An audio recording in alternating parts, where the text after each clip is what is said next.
mailer,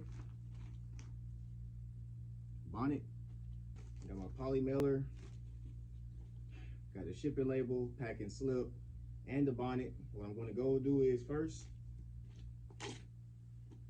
the packing slip, I'm going to put that in here, slide that in here.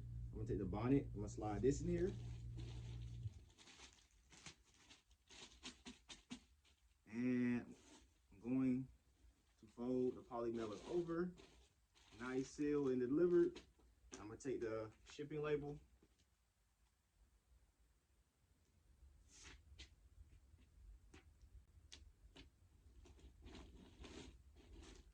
place that on top, ready to go. Throw that to the side. On to the next one.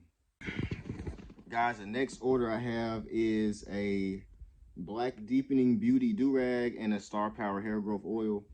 So it's going to be this. So I'm going to wrap this in bubble wrap. And because the do-rags already come protected like I like, I'm just going to leave that in my protective covering.